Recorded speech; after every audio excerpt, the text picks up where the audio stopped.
Bendito sea el Señor. Muy bien, vamos a entrar en materia. Tenemos el tiempo necesario para poder disfrutar de la palabra del Señor. Creo que estas enseñanzas han sido de bendición y de edificación para su vida. Para mí han sido de mucha edificación y me confronta cada día más y más. Y estamos mirando cómo desde el profeta Isaías se ve una perspectiva de la función que iba a cumplir el Salvador, el Mesías, el ungido, y 600 años antes él está mirando una labor que para ellos en ese momento no iba a ser muy clara. Sabían que iba a venir, sabía que él iba a estar, pero no era tangible. Ahora, cuando él viene, el Mesías está realmente aquí en la tierra, comienza a actuar, comienza a alabar, y ellos empiezan a mirar las cosas, pero aún así no llegan a comprender mucho. Ahora, nosotros tenemos la gran ventaja que podemos mirar hacia atrás, y ahora nosotros, al ver cumplidas las señales, al ver cumplidas todas sus labores, al ver cumplida su obra, al ver cumplir todo lo que él había anunciado, pues nos queda un poquito más fácil para poder entender y comprender. Sin embargo, aunque nos queda mucho más fácil, a veces no entendemos, a veces no comprendemos y nos metemos en sacos de religión y nos metemos en formaciones doctrinales y en experiencias de otros, pero no llegamos a deleitarnos. Y hacemos obras y hacemos cosas, incluso dentro de la iglesia celebramos momentos especiales y estamos tomando como ejemplo la cena del Señor, que a veces la practicamos, pero no miramos toda la trascendencia que hay detrás de todo esto, de lo que es la cena del Señor. Indudablemente entonces nosotros tendríamos que mirar lo que estábamos analizando en el profeta Isaías, allí en el capítulo 49. En el capítulo 49, que es donde habíamos nosotros dejado, y de ahí estamos nosotros mirando, cuando dice el profeta, no tendrán hambre ni tendrán sed. Ya dejamos el verso 8 y 9 atrás. No tendrán hambre ni sed, ni el calor ni el sol los afligirá, porque el que tiene de ellos misericordia los guiará y los conducirá a manantiales de aguas. Y algo que estábamos viendo y diciendo es que iba alguien a conducir a toda la humanidad, no solamente a los israelitas, no solamente a los hebreos, porque la condición de tener una nacionalidad no es lo que hace especial a un pueblo. Lo que hace especial a un pueblo es tener al que es especial, al Mesías, al Salvador, para que le pueda conducir y de tal manera que todas las absolutas necesidades que tenga esa persona pueda ser saciada. Una necesidad no es saciada por venir a un país, una necesidad no es saciada por obtener un título, una necesidad no es saciada porque usted tenga cierto escalafón o cierto reconocimiento. Toda persona tendrá hambre, tendrá sed, tendrá fatiga, tendrá dolores, tendrá aflicción, sea de la condición social, económica, aún de la latitud de la tierra que esté, si no ha conocido al Señor. Así que el Señor es nuestra única fuente para suplir todas nuestras necesidades. ¿Cuántos decimos amén? Y entonces, cuando el profeta está hablando acerca del que iba a saciar toda la necesidad del ser humano, está apuntando hacia el Salvador. Y entonces miramos nosotros en la cena cómo aquel que es Jesucristo es el que suple toda la necesidad del ser humano. Cuando el Señor habla en su palabra y dice que Él es el pan de vida, está hablando del pan como la base del sustento del alimento. Yo no sé en su país, pero por ejemplo en Colombia, la gente se acostumbra a comer arroz. Y la base del almuerzo es el arroz. Hay gente que si no come arroz en su almuerzo, es como si no hubiera almorzado. Le pasa. Entonces, para los hebreos, el símbolo básico de su alimentación, de su canasta familiar básica, el símbolo era el pan. Por eso el Señor hace mucho énfasis con respecto al pan.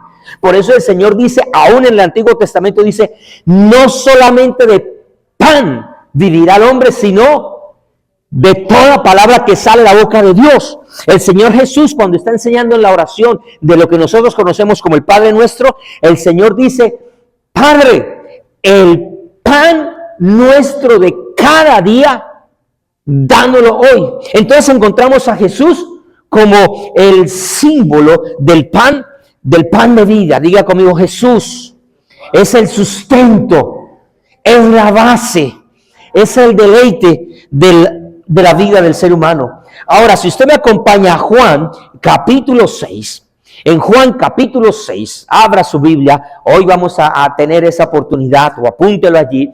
Juan capítulo 6, a partir del verso 32, usted ahí va a salir proyectado, usted va a leer lo siguiente. Ahí está hablando el Señor. ¿Y qué dijo Jesús? Jesús dice: de cierto, de cierto. Esa frase, siempre que usted la lea, preste mucha atención, porque cuando el Señor hace ese énfasis, es porque lo que va a decir es algo demasiadamente importante. Es como cuando usted le va a llamar la atención a su hijo o a su hija y usted le dice: venga para acá y présteme atención. Como cuando su jefe lo llama a usted o lo llamaba y le decía: oiga, presente aquí que necesito hablar con usted. Así está ya el Señor llamando la atención, y en medio de ese impacto al oído del oyente viene el mensaje. ¿Y cuál es el mensaje? No os dio Moisés el pan del cielo. Eso lo entendían muy bien los hebreos. Ellos entendían muy bien ese. Mas mi Padre os da ¿el qué? Ay, esa palabra para ellos va a chocarles. Porque para los hebreos Moisés era intocable, era el non plus ultra, era lo máximo. Y todo lo que representaba las enseñanzas y las hazañas y todo lo que dio el pueblo de Israel, eso era poderoso. Ellos no aceptaban nada que metieran contra la ley. Pero ahora el Señor le está diciendo: el pan que ellos comieron era bueno, pero yo soy el verdadero. En otras palabras está diciendo que el otro, ¿cómo era? Si algo es verdadero, lo otro que puede ser fake, falso, imitación. Ahí ya podíamos empezar a mirar mucha profundidad. No nos vamos a detener porque necesito avanzar con el mensaje, pero mire cómo el Señor se está presentando. Está diciendo: ustedes y nosotros nos sentíamos muy orgullosos del maná que caía, pero yo soy el verdadero, yo soy el pan que os da. Dice más el versículo: soy el pan del cielo, verso 33, porque el pan de Dios es aquel que descendió del cielo y da vida al mundo. El pan que ellos comían en la antigüedad, de que venía también del cielo de manera milagrosa, al final ellos murieron. Y murieron no solamente físicamente, porque todos tenemos que morir. Algunos seremos arrebatados y esperamos eso que se cumpla en nuestras vidas. Nosotros decimos amén. Pablo lo esperaba, pero también murió. Él lo que está diciendo es: aunque se saciaban y tenían un sustento, aún así vivían con hambre. Y no hablando del hambre material, sino del hambre espiritual. Entonces ahora Jesús llega y dice, versículo 34, le dicen los discípulos: ay, Señor, entonces queremos ese pan. Y Jesús le dijo: yo soy, ese yo soy, sí que también les daba comezón. Eso eran cachetadas fuertes con una plancha a los israelitas. Ellos escuchar ese yo soy, el I am, ay, eso era, Dios mío, eso era para ellos candela, dicen los cubanos, candela. Porque esa palabra yo soy solamente la podía manifestar y tener ¿quién? El gran yo soy.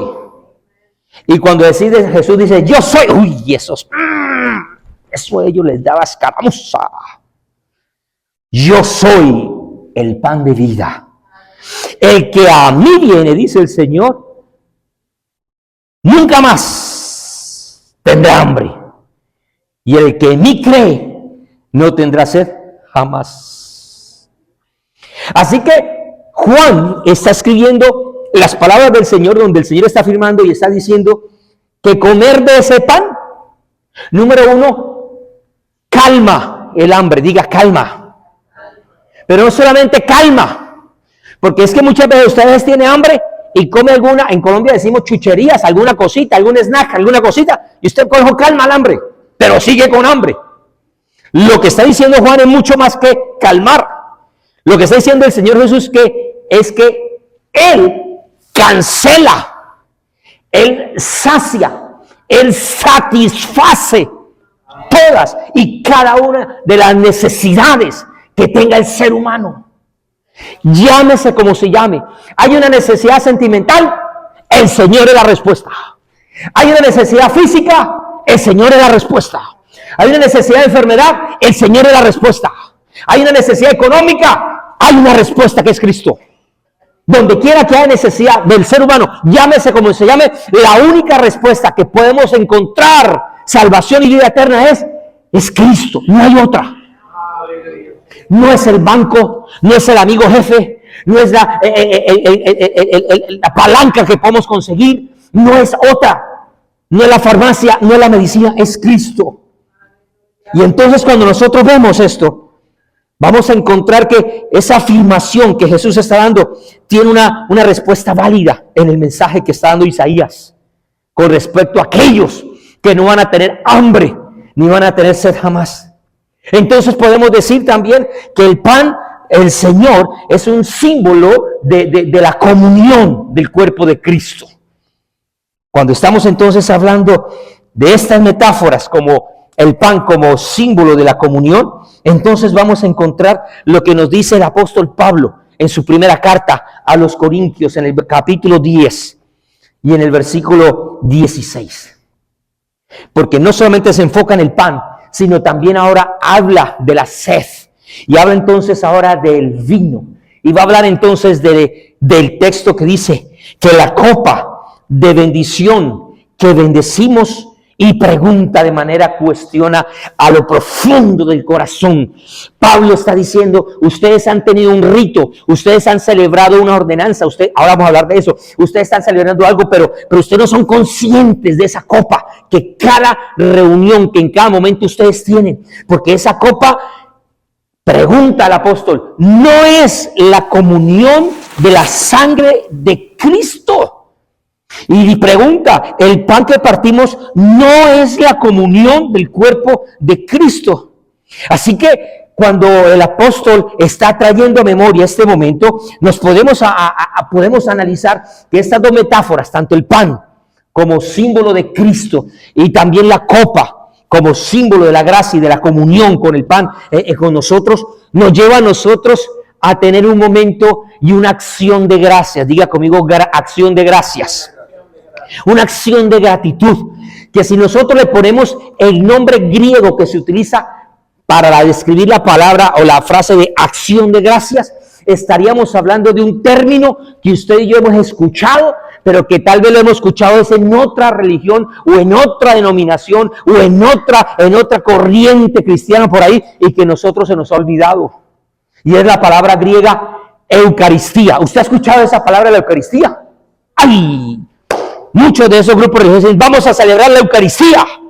Y nosotros como cristianos, eso como que ya no es nuestro, eso era del pasado, eso ya no es de nosotros. Resulta que la palabra Eucaristía es acción de gracias.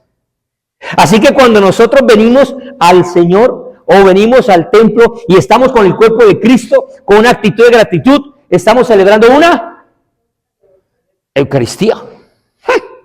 Díganle ustedes a un pentecostal o esos cristianos bien legalistas, ¡ay, que la Eucaristía! ¡Ay, eso no me gusta, Eucaristía! Eso es de los católicos. Pero no, ese es el término. Y es bonito. ¿Cuántos ven ese término bonito? El punto se amplía mucho más. Porque cuando nosotros entendemos que solamente el Señor Jesús es el único que puede saciar cualquier necesidad del ser humano, lo único que pueden hacer en nuestros corazones es Eucaristía. Es acción de gracias. No asocie ese término con una denominación o con una acción o con una celebración, un culto o una misa, que hablaré más adelante de la misa. Asocie eso como la actitud de su corazón con respecto a ver el amor, la bondad, la gracia, la misericordia, el perdón, la justicia de Dios sobre usted y sobre su vida. Es bueno. Entonces, cuando nosotros vamos a ver esta gratitud que nace en nuestro corazón, y debería haber en nuestros corazones, amados hermanos, una gran hambre y una gran necesidad para entonces tener una mayor gratitud. ¿Cuántos aquí hemos estado en momentos en la vida donde hemos tenido el agua al cuello? Que esa expresión la conocemos aquí. Y uno dice, de aquí no tengo salvación, de aquí no tengo solución, estoy en una situación tan difícil, tan crítica, tan adversa, yo necesito un milagro, yo necesito que Dios actúe. Y de pronto viene alguien y a usted o a mí nos ayuda, nos bendice, nos sacia, y uno ¿cómo queda? Muy agradecido. Uno queda casi que comprometido, queda casi como que empeñado con esa persona. ¿Cierto que sí? Ahora, para poder ver eso se necesita que haya verdadera hambre. Diga conmigo, verdadera hambre. Sí, porque para cualquier hambre, cualquier McDonald's sirve. Pero para una verdadera hambre se necesita la respuesta, los alimentos propicios para satisfacer esa hambre. Ahí entonces entendemos la necesidad de que usted tenemos de Cristo. Cuando yo miro esa hambre, entonces ahora sí puedo entender lo que dice el salmista. ¿Qué dijo el salmista? Y usted conoce este texto y lo ha leído muchas veces. Como el siervo brama, diga conmigo brama. Hace 8 días lo puso usted a hablar con fuerza. Como el siervo brama por las corrientes de las aguas, así clama por ti, oh Dios, el alma mía.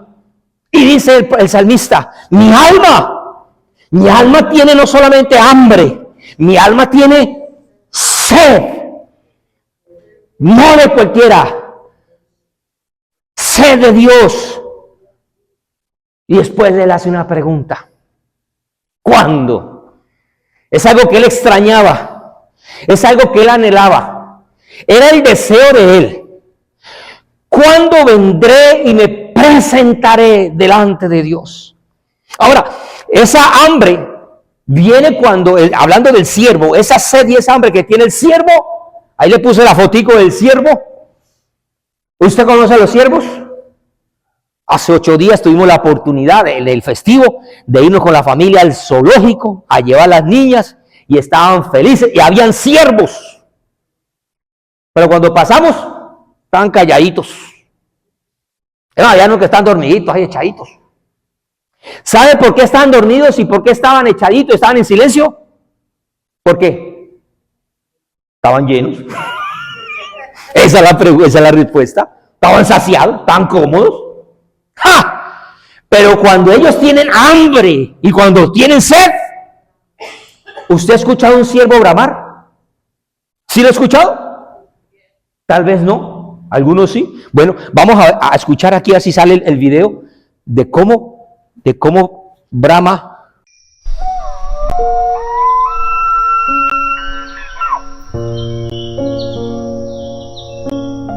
Bonito el bramido del ciervo, bonito. ¿Sí le parece bonito? Hay otra gente que no. Oiga, eso suena feo. Son desafinadísimos. Y le dijo, tiene hambre, se le entiende. Pero no, eso no suena tan bonito. Y ponga no solamente uno, ponga 2 y más en manada, hacer esa bulla. Y póngalo usted al lado de su cabecera a las 5 de la mañana. ¿Cómo va a sonar eso? Si mucho no aguantamos ni el despertador, ahora imagínese con ese chillido ahí, horrible. Pero aunque eso es horrible a los oídos humanos, ese sonido sí que le gusta al Señor. A él le gusta a alguien que lo despierte a las 4 o 5 de la mañana a chillarle, a bramarle. A él le gusta. Porque eso significa que esa persona tiene ¿qué? ¿Hambre de quién? El problema es que nosotros chillamos, pero no para Dios. Chillamos es a la necesidad. ¡Ay, doctor! Le chillamos esa, ¡ay, en el banco! ¡Ay, miramos el extracto! ¡Ay, me dio la cuenta! Pero otra cosa es ir a buscar la fuente de la necesidad, que solamente es el Señor. Entonces, la pregunta para nosotros meditar hoy es, ¿qué tanta hambre y qué tanta sed realmente tenemos de Dios? ¿Qué tanta? ¿Qué tanta disposición? Porque es que a veces nosotros medio oramos, ahí medio clamamos, medio buscamos su presencia, pero no estamos saciados, no estamos saciados. No lo buscamos con intensidad. Hay gente que hasta por hambre roba, que no es justificable, no se le justifica. Pero hay gente que prefiere pasar vergüenzas e incluso ir a una cárcel por hambre. Pero nosotros, ante nuestras necesidades de Dios, muchas veces no pasamos vergüenzas. A veces nosotros somos muy ligeros, muy prontos.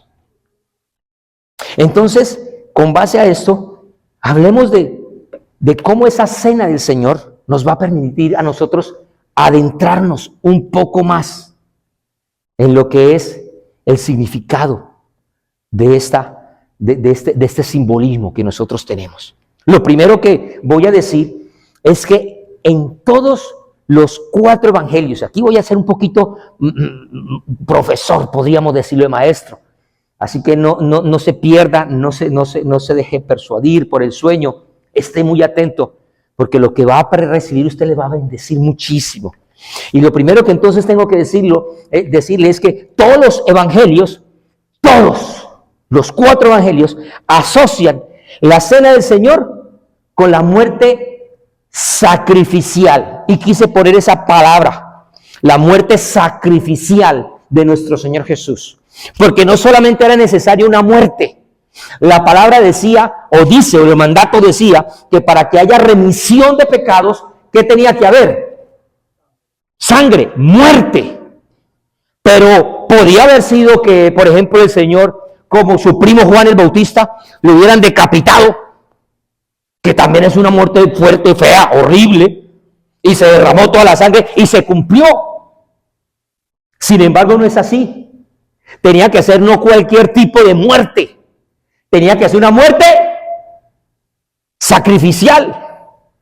Nosotros muchas veces los seres humanos decimos, ay, ojalá Dios me dé a mí una muerte bonita. ¿Cómo quiere morir usted? Yo quiero estar dormido y que ni cuenta me di que me morí. Claro, le va a dejar usted la carga a todo el mundo, todo a su lado ahí, ¡mamá! ¡Papá! Y usted viene allá con los ángeles danzando, allá bailando y remolineando con el Señor. Hay muertes feas. Muertes feas. Dicen los psicólogos que morir ahogado es uno de los mayores temores que tienen muchos seres humanos. Morir quemado. Horrible, horrible. Pero morir crucificado en los tiempos de Jesús era otro cuento. Tenía que ser sacrificado. Entonces, cuando yo voy a esto, tengo que analizar lo siguiente. Quiero que hablemos con respecto a este primer punto acerca de el término que nosotros utilizamos para celebrar y conmemorar esto. Y quiero que miremos, porque esto tiene unas bases históricas, tiene unas bases y una trascendencia de formación académica para poder nosotros estudiar esto. Podríamos nosotros tomar algunos aspectos técnicos y ser muy técnicos con respecto a esto de la crucifixión y la muerte de Cristo. Pero yo quiero que vayamos un poquitico más allá y miremos desde el punto de vista bíblico y doctrinal y teológico todo lo que esto repercute, pero haciendo la claridad que ni lo técnico, ni lo histórico, ni lo que nosotros hablamos acerca de las evidencias, ni tampoco lo doctrinal y teológico, ninguno de los dos es mayor que los dos. Ambos son muy importantes, los dos puntos de vista, pero de nada sirve tener el uno o el otro si nosotros no vivimos los dos puntos. El punto de vista histórico, académico, los aspectos técnicos y aún conocer mucha Biblia y mucha teología y mucha doctrina. Se necesita entonces el poder vivenciar y esto. Entonces, hablando con respecto a ese término que usted utilizamos de la cena del Señor, ¿qué significa eso? Porque hay iglesias que no saben llamarle, si le llaman cena del Señor, otras le llaman la Santa Cena, otros le llaman Eucaristía, acción de gracia, y celebran la Eucaristía. Vamos entonces, hermanos, a celebrar la Eucaristía. Y todo el mundo se prepara. La Eucaristía, la Eucaristía. ¿De dónde sale ese término? Cuando yo miro los términos que utiliza incluso el apóstol Pablo en sus cartas, Pablo se identifica más con ese término cena del Señor. No es que los otros estén mal, sino que Pablo tiene un especial direccionamiento hacia esto. Porque cuando él habla de la cena del Señor, está utilizando el término griego kuriakos denon, que esto significa cena, pero también significa fiesta. Diga conmigo, fiesta. Eso ya nos empieza a contrastar. Porque cuando nosotros hablamos y decimos después del servicio, vamos a celebrar la cena del Señor, muchos se ponen de pie, se arreglan el saco. La cena, ahora viene el momento trascendental, importante, la cena del Señor. No es cualquier culto. Cuando Pablo está utilizando ese término que se lo dije en el griego, él está hablando de un banquete. Y cuando usted va a una fiesta y a un banquete, ¿usted cómo va? Usted va muy así, muy... Bueno, si es de alta alcurnia, como usted que le gusta estar contra la gente, así, bien. Pero los que le gusta la fiesta, ¿usted con qué actitud va a una fiesta? ¿Con alegría? ¿Con expectativa? ¿Usted va ya ha comido previamente o qué? No, esa es una de las preguntas. ¿Y qué irán a dar? ¿Qué será la comida? ¿Usted con esa expectativa? Y si alguno fue aquí bien fiestero, ¿cuántos aquí fueron bien fiesteros en el pasado? ¡Ja! Hasta usted preguntaba, la música, ¿me irán a poner el meneíto? Y usted iba pendiente de la música. Y también iba pendiente de, ¿será que va a ir fulanito o fulanita? Eso le llamaba uno en la fiesta. Pues más o menos esa es la intención que Pablo está queriendo transmitir. Cuando él utiliza este término, está diciendo es un tiempo de gozo, de alegría, de comida, de celebración. Y esa era la actitud que él esperaba a la iglesia primaria que pudieran desarrollar cuando se iban a presentar a celebrar la acción de gracias, la gratitud hacia el Señor con respecto a lo que era la cena del Señor. Era un tiempo de jolgorio. Iba a haber música, sí, pero no para que ellos bailaran y buscaran novias. Era música, era tiempo de cantar y de celebrar al Señor. Porque cuando venimos al templo, no venimos a ver a los músicos. Bueno, aquí yo quiero decirle, hay algo que a mí me ocupa, no me preocupa. Me ocupa y estoy orando porque haya músicos aquí. Y no cualquier tipo de músicos. Músicos buenos. Pero sobre todo, que tengan un corazón, que sepan tocar el corazón de Dios. Yo estoy orando por eso. Si usted me acompaña, le agradezco mucho. Pero algo que me llama la atención cuando venimos aquí, es que nuestra alabanza y nuestra adoración al Señor es muy espiritual. Ya usted no ve músicos, usted no ve músicos, están en el espíritu. No están. Porque es que a veces venimos a ver las canciones o al músico. Esa canción sí me gusta, esa no me gusta.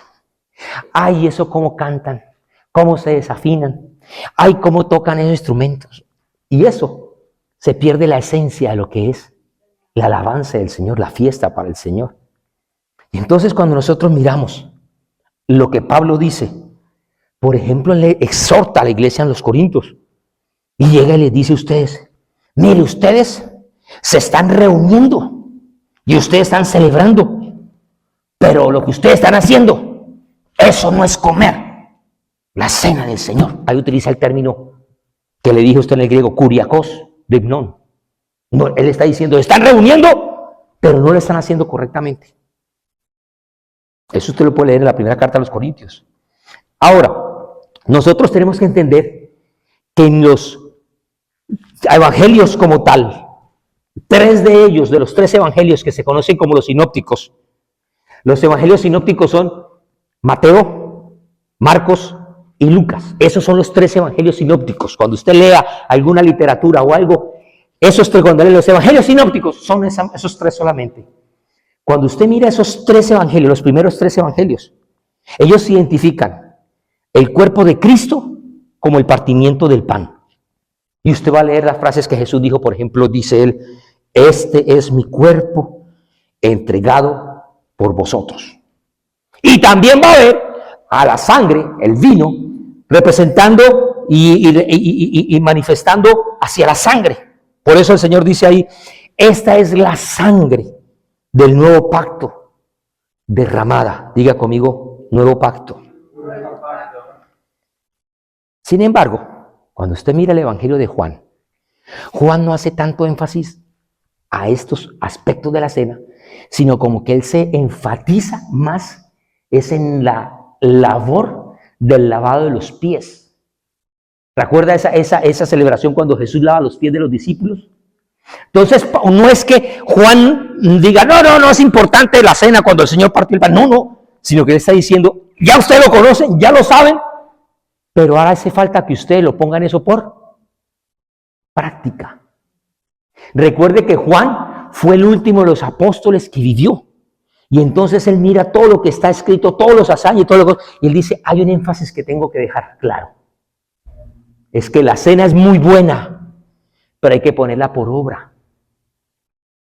Venimos aquí a comer el pan y a tomar del jugo de la vid, pero es para poder nosotros honrar y bendecir al Señor. No solamente hay que tener en claro ese punto, sino que también, ahí le hablé de los evangelios sinópticos, de cómo lo manejaban, cómo lo manejó los discípulos en su momento con la formación del pan y el cuerpo de Cristo, y lo que dijo también el evangelio de Juan, que la cena del Señor no solo anticipaba la muerte del Señor, sino que también está anunciando la victoria de Cristo sobre la muerte. Diga conmigo, victoria. Solo cuando usted entiende lo que es una victoria, es cuando usted puede entonces cambiar su actitud. Porque yo no me imagino a la selección argentina, si ganó o no ganó correctamente el mundial que dicen ahí. Yo no me imagino a los argentinos celebrando, fuimos campeones, somos campeones. Yo no me imagino celebrando así. Cuando hay una victoria, ¿usted cómo se pone? Entonces, no sé, nosotros sí muchas veces venimos a la cena con actitud de la muerte del Señor y andamos muy parcos y casi que caminamos 3 metros sobre la tierra porque es que vamos a celebrar la cena del Señor. Pero cuando entendemos que es una celebración, que hay una victoria del enemigo que tenía puesto nuestra vida, desde el momento que perdimos la presencia de Dios, desde el momento que el hombre salió del huerto del Edén, lo que ganó fue un gran enemigo llamado la muerte. Y esa muerte es vencida solamente a través del sacrificio de Jesús. Ahora, eso nos da motivo a nosotros, para nosotros entender y comprender la magnitud de lo que pasa allí. Porque es que como nosotros nunca hemos estado muertos, nosotros estamos muy vivos, como no hemos estado muertos, no sabemos el valor de la vida. Pero pregúntele a Lázaro, por ejemplo.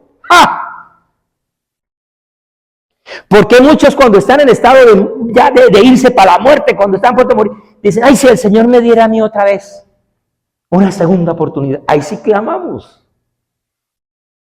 Porque no entendemos lo que es estar al borde de la muerte. Lo que pasa es que espiritualmente nosotros no estábamos al borde de la muerte. Nosotros ya estábamos muertos por nuestros delitos y nuestros pecados. Ya no teníamos esperanza, no teníamos nada. ¿Qué puede hacer un muerto? ¿Qué puede hacer un muerto? Nada. Pero cuando entendemos entonces que ese enemigo muerte fue vencido por la muerte del postrer Adán, de Cristo.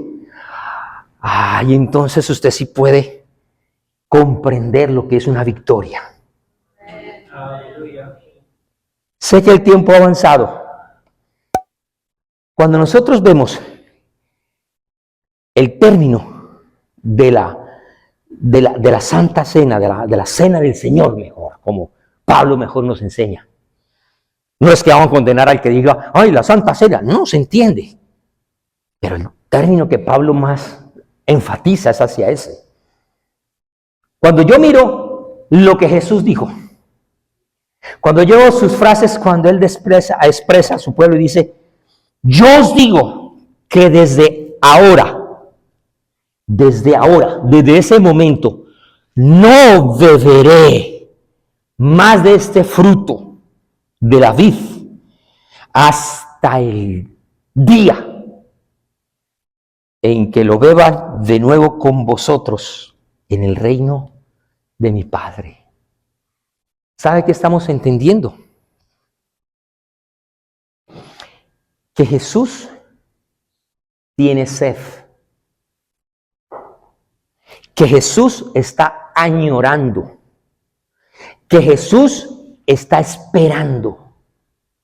Él está ahí diciendo, yo estoy que me tomo con mi pueblo, con mis hijos, estoy que me tomo esa copa.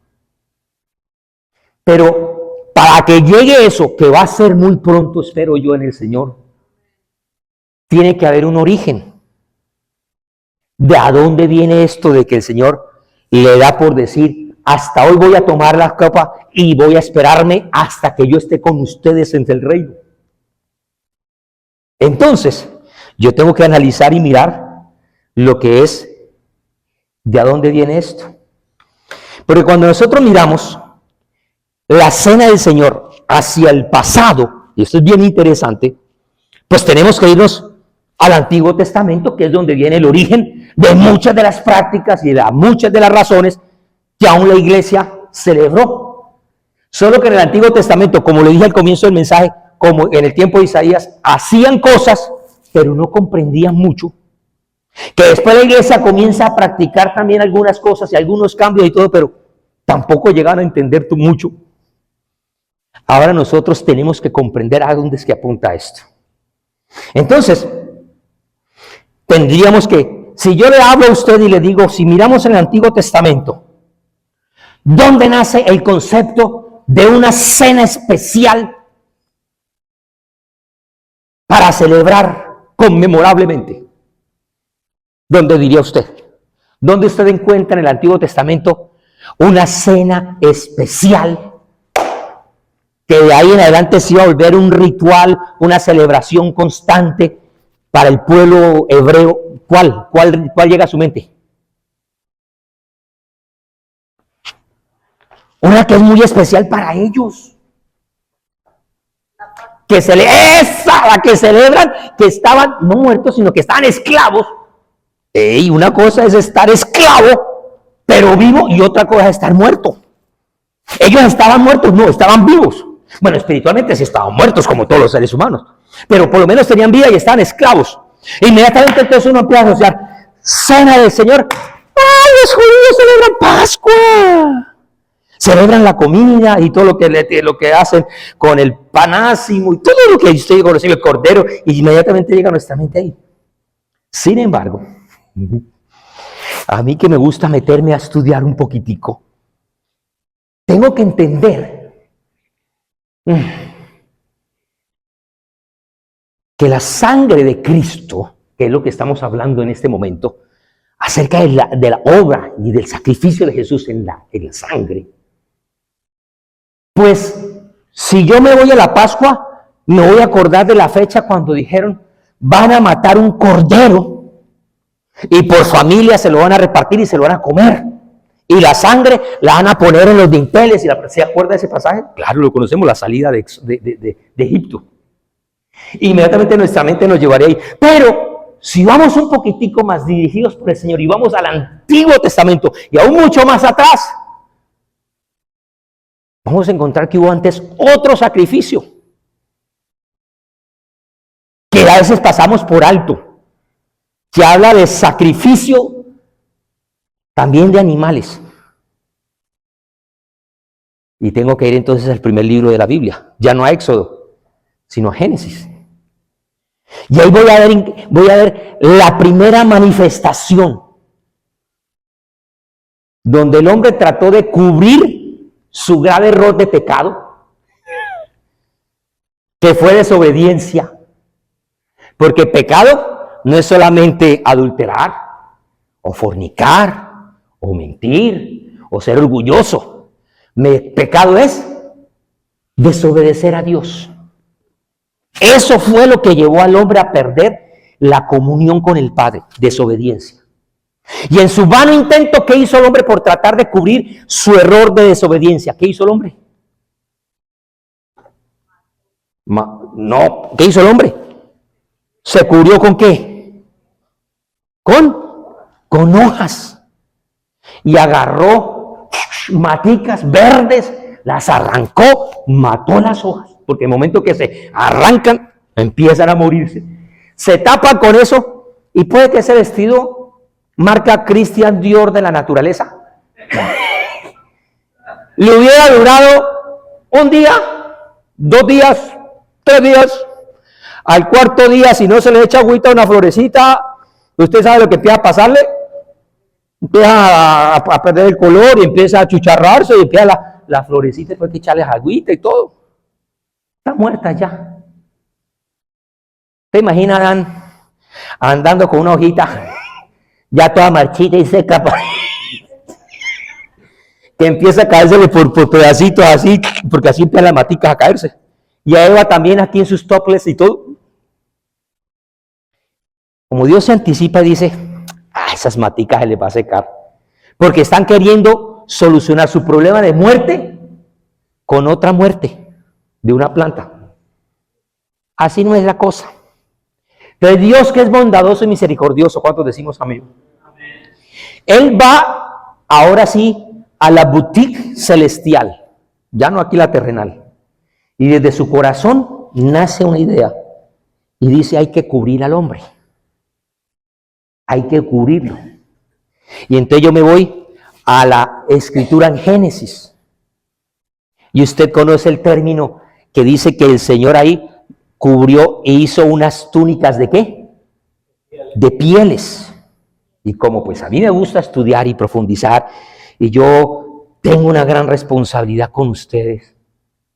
Mire, yo en casi 30 años de predicar, créame, ¿cuántos mensajes cree que yo haya podido predicar en mi vida? En un solo año presenté informe a mi pastor Satirio en su momento. Le dije, pastor, en este año hice tantas predicaciones. Abrió los ojos, dijo, predicaste más que yo. Pero no es por hacer alarde de cuántas predicaciones tenga yo dadas, porque eso no vale nada si yo no tengo la humildad de reconocer que es Dios. Yo podría ir a mi base de datos y sacar mensajes del pasado, reencauchados. Así como hace Karol G y todos esos cantantes del pasado, que ahora cogen la música del pasado y la reencauchan, le meten autotune y ya. Yo podría hacer eso, pero eso no es así. Yo tengo una responsabilidad con ustedes. Y es muy seria. Mi compromiso es que usted sea bien alimentadito espiritualmente y aún con la palabra. No vengo aquí a entretenerles.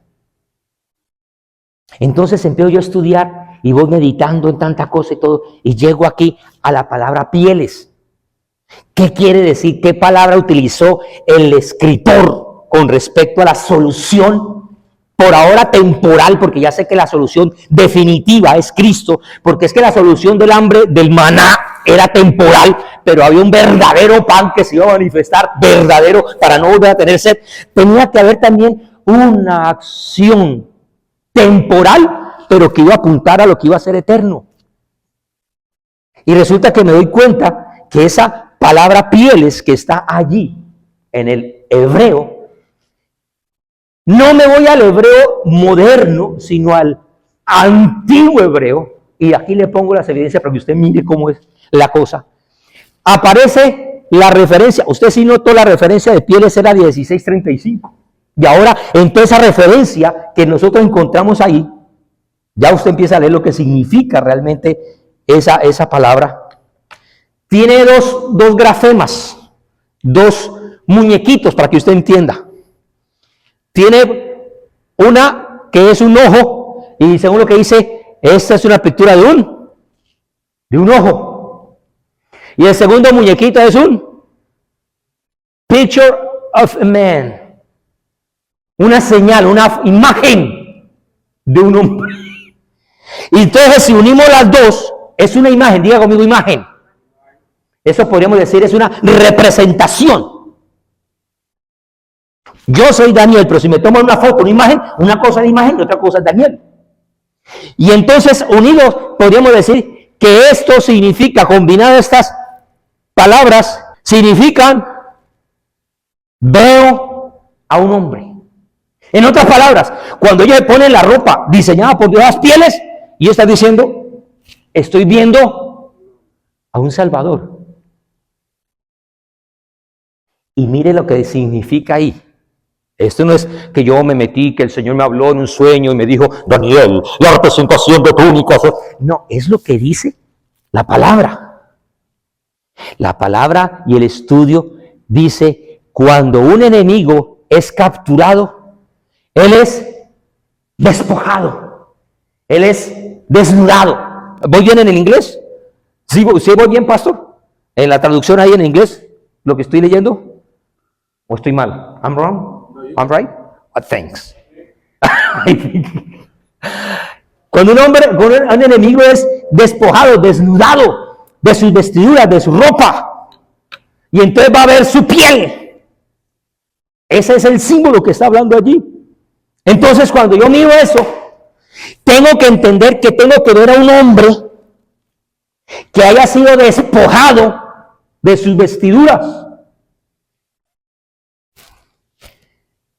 ¿Quién fue el hombre que fue despojado de sus vestiduras para poder traer lo que las túnicas y los animales, los sacrificios de animales no podían hacer? ¿Quién era? Jesús. ¿Tiene su Biblia ahí? Acompáñeme, por favor, y ya con esto nos vamos. Abra su Biblia en Juan, capítulo 19. Dice el verso 23. Para darle la base bíblica a lo que estamos hablando. Los soldados, ¿ya está conmigo? Los soldados después que crucificaron, después del sacrificio que hizo el Padre, el Señor Dios Todopoderoso en el huerto, sacrificó unos animales. Yo quería encontrarme la palabra ahí, en el hebreo, que leímos en Génesis. Yo quería encontrar, y sacrificaron un cordero, y Dios sacrificó un cordero y hizo las túnicas. Yo quería leer eso, pero no me encontré la palabra cordero. Me encontré fue con esa palabra de los dos, del ojito y del ser humano. Después de que hubo ese sacrificio de Jesús, tomaron sus vestidos, con los que hicieron 4 lotes, un lote para cada soldado, y la túnica. La túnica era sin costura, tejida de una pieza de arriba abajo. Mire cómo llama la atención a Lucas para registrar y hacer énfasis en esa bendita túnica. Por eso se dijeron, no la rompamos, sino echemos a suerte, a ver a quién le toca. Para que se cumpliese o se cumpliera la escritura. 2 puntos. ¿Qué decía la escritura? Se han repartido mis vestidos, han echado a suertes mi túnica. Escuche, estos son soldados romanos. Ellos no sabían Torá, ellos no tenían libros proféticos, ellos no sabían de estos escritos hebreos. Y esto es lo que hicieron los soldados. Nuestro Señor Jesús fue desvestido la segunda vez por soldados romanos. La primera vez fue cuando Jesús estaba ante Pilato y le quitan la capa y le quitan la túnica y se mofan de él, que así él era el rey. ¿Se acuerda de esa parte? Ahí lo desnudan. Cuando le desnudan, le quitan es su vestuario, lo que él tenía. Pero ahora, ay Dios mío, ahora está un cuaternión. ¿Qué es un cuaternión? Es una escuadra de 4 soldados.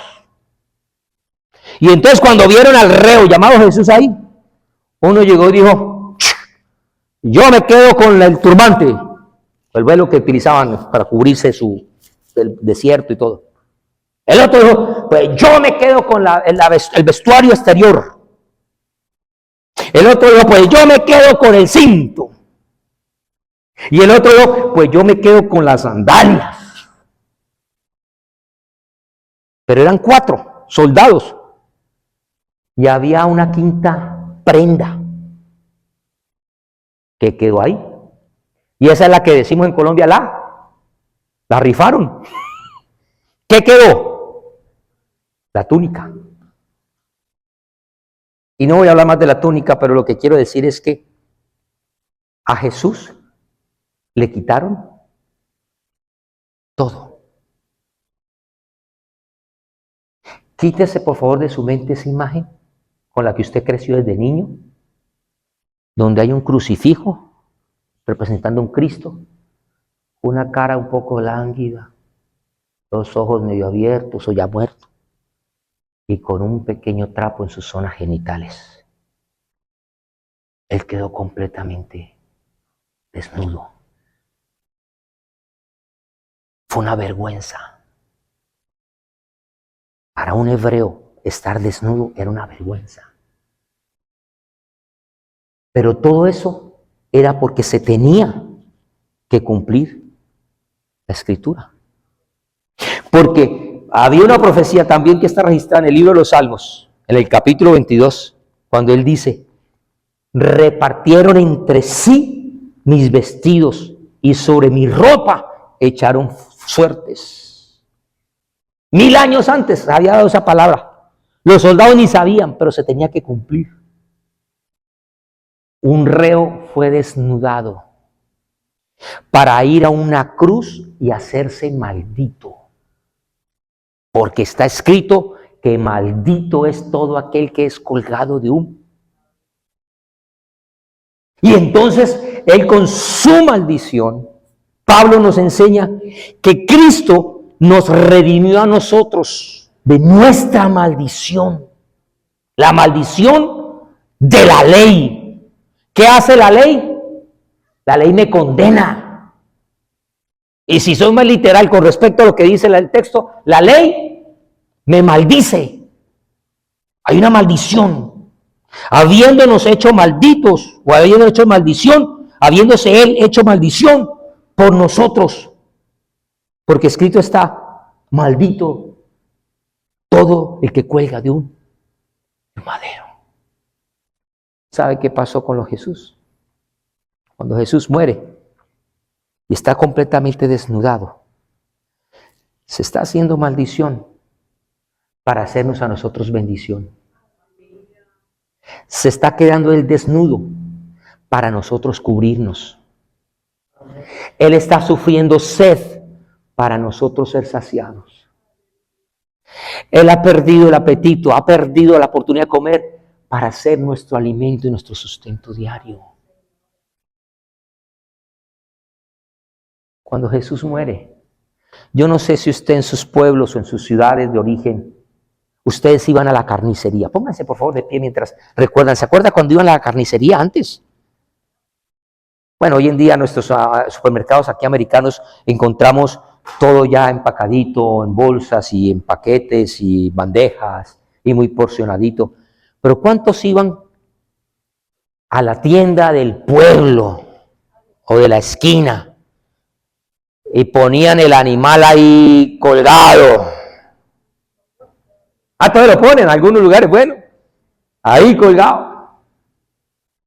O el cerdito, y perdón con esta comparación, Señor, tú sabes que lo hago con todo respeto, pero cuando Jesús muere, después de haber sido golpeado como lo golpearon, de haber sido torturado como lo torturaron, después de que le arrancaron su barba, él no quedó bonito como a veces nos lo vende Hollywood o como nos lo ponen ahí la escultura de Rembrandt y cantidad. No,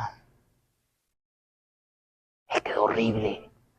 Él quedó, perdón, como esas vacas que son sacrificadas, que le arrancan el pellejo y queda un bulto de carne y sangre. Porque es que tenía que cumplirse la escritura. Isaías dijo, no había hermosura en él.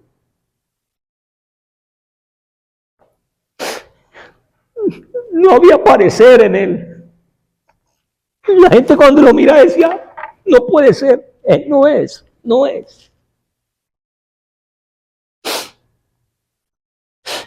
Él quedó completamente deformado para que nosotros pudiéramos ser saciados solamente por él. Para él ser nuestra única salvación, nuestra única respuesta. Para que pudiéramos ser libres de la maldición. Para poder tener la oportunidad de ser salvos. ¿Cómo no adorarlo? ¿Cómo no amarlo? Yo cuando a veces me golpeo, como me golpeé ahorita,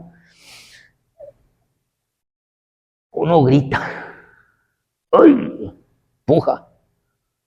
El Señor no hizo una sola.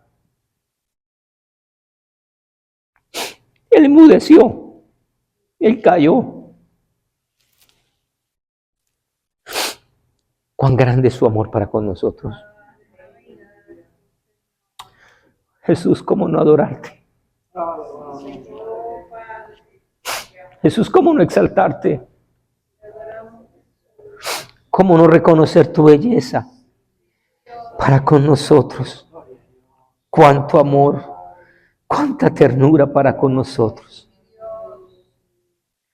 Y a veces nosotros nos volvemos tan ritualistas, a veces nos volvemos tan conformistas y perdemos la esencia de lo que es tener una viva comunión contigo.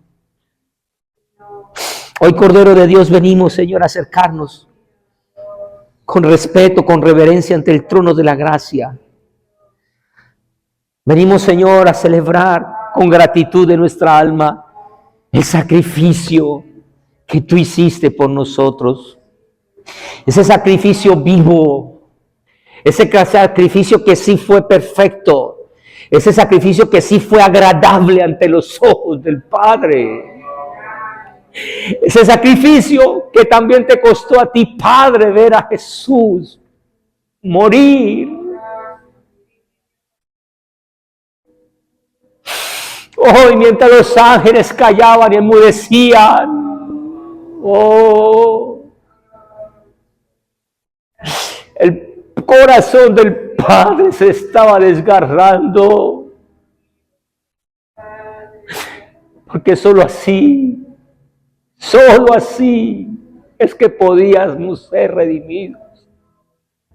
Solo así la humanidad podía ser salva. Solo así. No había otra forma. No había otro camino.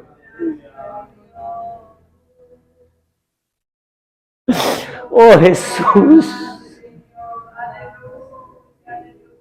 Cuánto te amamos. Cuánto te adoramos. Nunca tendremos palabras para agradecer completamente lo que nuestra alma por ti siente y vive. Oh Jesús, gracias. Esta es nuestra Eucaristía, este es nuestro tiempo de gratitud a ti. Y queremos que sea las 24 horas del día, los 7 días de la semana. Y así como tú esperas que un día podamos tomar juntos la copa, ayúdanos, Señor, a nosotros también estar con esas ganas y presentar nuestras vidas siempre como sacrificio vivo y agradable, para poder, Señor, también ser dignos de celebrar esa fiesta, esas bodas de Cordero a las cuales nos has invitado. Oh Jesús, gracias. Si nace en usted palabras de agradecimiento a Jesús, expréselas con su voz. Si nace en usted gratitud hacia el Señor, abra sus labios, exprésela, dígalo, no solamente lo piense. Si nace en usted levantar sus manos en señal de alabanza y de gratitud a Él, hágalo con toda libertad. Si nace en usted el deseo de poder decir, Señor, hoy me rindo aquí, hoy me rindo. Hoy puedo adorar y glorificar tu nombre, Señor. Bendito, digno eres tú, Cordero. Digno eres tú, Señor Jesús. Digno de gloria, digno. Te adoramos, Padre. Bendito eres tú, Señor. Gracias por tu palabra. Gracias por tu bondad. Señor, gracias por este momento tan especial. Estamos agradecidos contigo, Rey.